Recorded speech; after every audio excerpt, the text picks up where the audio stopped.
So I'm Dr. Kate Farhall. I'm a postdoctoral research fellow in the Centre for People, Organisation and Work in the School of Management at RMIT University. And I research various forms of gender inequality in organisations and regions, but my main focus is on domestic and family violence and the workplace. And I'm Dr. Meagan Tyler. I'm also in the Centre for People, Organisation and Work, and my research also focuses on violence against women in a range of contexts, from emergency management to the sex industry. So I'm very versatile in that way. Yes. All right, do you want to pick the first one? Let's do it. All right, get in there. Oh, upside down. Okay, yes, love this one. Why would you research this? There must be something wrong with you. We do get that a lot, right? I've Yes. certainly had that a few times. Yeah. Like mostly from other researchers who say, well, I've chosen something I love, but I do find it kind of strange, right, that there's something wrong with you, that you want to change something that's terrible and create positive social outcomes. All right, I've got the next one. Yep. Lucky dip. Because we're in a school of management as well in our working lives, so we get this little bit. What's violence against women got to do with work? Yes. That's a good one.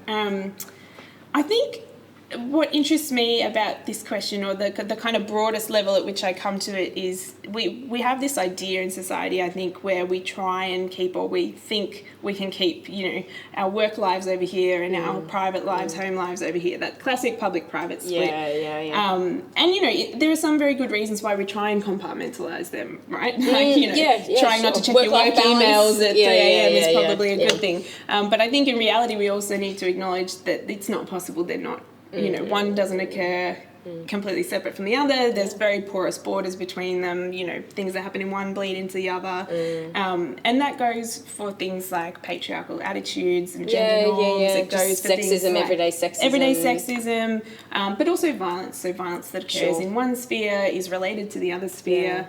There's a lot of crossovers that are still to be explored, even in people working in our field of violence against women, right? The work violence connections. And I think in some ways, there's some really great people who work at that kind of intersection, but also I think there's a lot of really great feminist work on violence against women that doesn't acknowledge work, and a lot of kind of interesting workplace stuff that doesn't deal with the violence. So I think it's an important thing to bring together. No, true. Go team. True.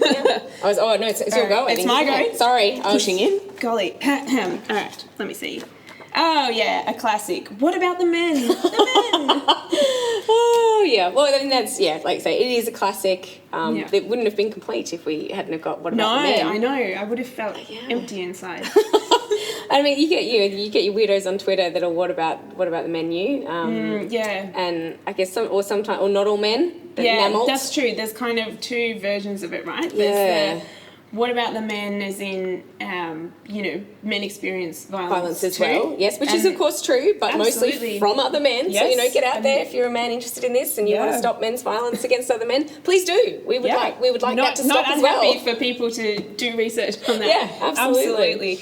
And then there's of course the hashtag not all men. Which is, I know a nice one, or I am a nice one, as more to the point. I like to call that the George question. Really? George is a great guy. Yeah. So therefore your whole analysis is wrong. Useless. Yeah, exactly. Yeah, throw it out the window. All right. I can see I'm looking at the bowl already. Yeah, you can. Okay. You probably read or hear a lot of horrible stuff, so you must be immune to it by now. Oh, yeah, I do get this one. Often from kind of friends and family. I feel like it's a bit of a kind of... Oh, they're sick of hearing about it? Is there an element of that? No, I think it's more She's always going on about violence against women. Make it stop. No, I think more out of a care and concern. Oh, okay. Because I ruin a lot of dinner parties. Just don't invite you. Yeah, I think I'm falling off the invite list to some people. That's right. Yeah. I think this one's interesting because I feel like for me, and I don't know if it's different for you, it kind of goes in, there's two parts to it. Yeah. So on the one hand, I wouldn't necessarily call it immunity, but I think I am not surprised by patriarchal forms of violence because I'm very used to reading about them, hearing about them, discussing them. Okay. But I think in terms of becoming immune to the kind of emotional toll of the content, I found, I don't know about you, but I found it's possibly the opposite. It's kind of, I feel like there's a bit of a cumulative effect that the more I kind of, read about, hear about, talk to people who've experienced forms of violence, it's kind of, you're carrying a lot more of those stories with you. Yeah. And it's kind of You layers feel like up on there's top only so of much space you might have Yeah. to hold all of that horrible knowledge in a way. This is hard work, and it's hard work in the way that maybe some other forms of research aren't. Certainly if I'd chosen the puppies and rainbows, I wouldn't need so Wouldn't much have an emotional debriefing. toll, I wouldn't need so much support. I wouldn't need so much time away from looking at the data. It takes longer. You've got to be committed to it. Yeah. And it doesn't mean that there aren't rewards in doing meaningful work, but I think we perhaps don't recognise enough the toll that it takes on researchers in this area sometimes, and it'd be good if there was more support, particularly at research institutions, I think, for that. True. Yeah. Sometimes it's a bit unexpected what'll hit you and what won't. We're not really selling it at this point. It's important, but it's hard. I guess maybe that's the takeaway. Is that yours you're or looking at mine? the bowl? Yeah, it's mine. Go. Get I know. All right. I'm too eager with the bowl. Yes. Where can I go for help? That's yes, it is an important question. And we'll put some numbers up, obviously, and some relevant referrals. I think that would make sense. Indeed. But it's also hard as a researcher getting this question, and as a teacher, I get it often a lot too, as a lecturer. If you write about this stuff, if you know about this stuff, you become a target for disclosures, I think. Yeah, absolutely. Which is completely understandable. You're seen as a safe person. Yeah, and in some ways that's a nice thing to know that, Yes. you're seen as a safe person. I mean, on that level. And on one point, it's almost an important part of the job that you are this person who can be, trusted in order to have someone maybe get the help they need.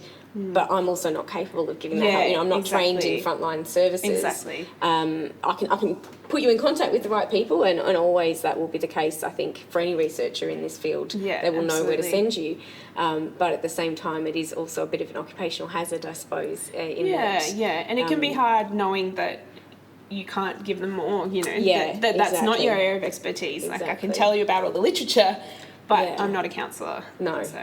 And it makes you, I suppose, all the more appreciative of the wonderful women who do that frontline absolutely. work, and how grateful we are for that. All right. Nice chatting with you. As always. All right. How was that?